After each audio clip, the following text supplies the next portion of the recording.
Atlas ஃபைனலா ஜனநாயகம் மூவியோட ட்ரைலர் அஃபிஷியலா நாளைக்கு ரிலீஸ் ஆக போகுது. அதுவும் கரெக்டா 6:45 PM எனக்கு தெரிஞ்ச நாளைக்கு யூடியூபே பிளாஸ்ட் தான் போல. அதுக்கு முன்னாடி அஃபிஷியலா வந்த இந்த போஸ்டர் பிரேக் டவுன் பண்ணிடலாம். எஸ் மக்களே, இது ஜனநாயகம் போஸ்டர் பிரேக் டவுன் தான். இந்த போஸ்டர்ல நீங்க நல்லா பாத்தீங்கன்னா விஜய் சார் கன்னோட இருக்காரு. அந்த கன் நேம் பாத்தீங்கன்னா 6R MPX, இல்லனா அதை ஸ்பெசிபிகலி சப்மிஷன் கன் சொல்லுவாங்க, அப்படி இல்லனா சாப்பரேட் வேரியன்ட்னு சொல்லுவாங்க. இத மூவிக்காக கொஞ்சம் மாடிஃபிகேஷன் பண்ணிருக்காங்க. அதுக்கு மேல பாத்தீங்கன்னா பாபி டியோல் அவர் கையிலயும் ஒரு கன்னோட இருக்காரு. அந்த நேம் பாத்தீங்கன்னா எக்லர் அண்ட் கோக் MP5, இல்லனா இன்னொரு நேம் வச்சும் அதை கூப்பிடுவாங்க 6over MCX ராட்லர் கன். இந்த மாதிரி கன்னோட இன்ஃபர்மேஷன் வேணும்னா கமெண்ட்ல சொல்லுங்க, நான் அதுக்காக தனியா வீடியோவே போடுறேன். அதுக்கு நீங்க இந்த வீடியோவை லைக் பண்ணணும், ஷேர் பண்ணணும், கமெண்ட் பண்ணணும். சரி, கமிங் பேக் டு அந்த போஸ்டர்லயே பாத்தீங்கன்னா மமிதா பைஜு சைடுல உட்கார்ந்து இருக்காங்க. அதுல அவங்க பார்க்க ரொம்ப நர்வஸா இருக்காங்க. இதோட சேர்த்து ஒரு டெடி பியரும் கூட பக்கத்துல இருக்கு. இது ரெண்டுமே வச்சு கனெக்ட் பண்ணும்போது நான் போன வீடியோல சொன்ன மாதிரி கண்டிப்பா அவங்க போபியால பாதிக்கப்படுறாங்கன்னு நல்லாவே கன்ஃபார்ம் ஆகுது. அதுக்கப்புறம் விஜய் சார் அந்த பொண்ணை போபியால இருந்து வெளியே கொண்டு வரதுக்காக என்னென்னலாம் பண்ண போறாரோ அதுதான் இந்த கதையாவும் இருக்க போகுது. ஓகே ஆர்டிஸ், moving to next poster. Vijay சாரும் பாபி டியோல் சாரும் ஒரு ஹெலிகாப்டர் கிராஷ்க்கு நடுவுல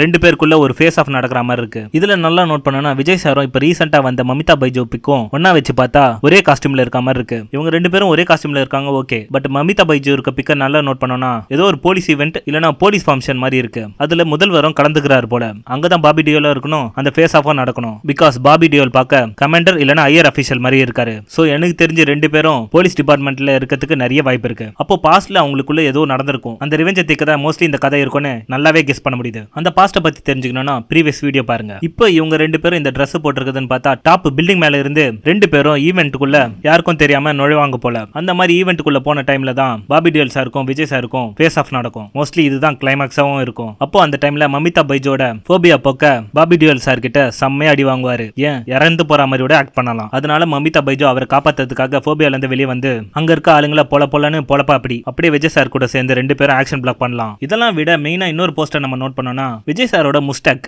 மீச முறுக்குன மாதிரி இருக்கும். வீடியோ சாங் மத்த எல்லாத்துலயும் நம்ம பாக்குறப்போ நார்மலா இருக்கும். மேபி விஜய் சாரே டியூவல் சப்ஜெக்ட்ல நடிச்சிருக்காரோ, அப்படி அகைன் ஆட் பண்றதுக்கும் நிறைய வாய்ப்பு இருக்கு. பிகாஸ் அவர் டியூவல் சப்ஜெக்ட் நடிச்ச எல்லா படமும் இட்டு தான். மெயினா தெரிக்கு அப்புறம் ஒரு குட்டி பொண்ணோட விஜய் சார் நடிக்கிறாரு. சோ செம்ம கியூட்டா இருக்க போகுது. அதுவும் இல்லாம எல்லார பத்தியும் நான் பேசுறேன், ஏன்டா ஹீரோயின் பத்தி பேசலன்னு நீங்க கண்டிப்பா நினைப்பீங்க. கண்டிப்பா அப்கமிங் வீடியோஸ்ல பேசிடலாம். அண்ட் ஹீரோயினை பத்தி நீங்க தெரிஞ்சுக்கணும்னு நினைச்சா கமெண்ட்ல சொல்லுங்க. அவங்களோட கேரக்டரை நான் எக்ஸ்பிளைன் பண்றேன். அண்ட் ஃபைனலி அந்த முறுக்கு மீசையும் இந்த நார்மல் மீசையும் வச்சு பார்த்தா பாஸ்ட்லயும் கரண்ட்லயும் ஒரு சீக்வல்ஸ் கண்டிப்பா இருக்கு. பட் டியூவல் சப்ஜெக்டா இல்லனா. எனிவே ஆர்டிஸ்ட், இந்த வீடியோ உங்களுக்கு பிடிச்சிருக்கும் நான் நினைக்கிறேன். அண்ட் நீங்க லைக் போடுவீங்களோ நான் நம்புறேன். இதோட மைண்ட் அப் பண்ணிக்கிறேன். இது உங்க அட்டை ரேடியோ. நான் தான் உங்கள் நண்பன் RJ.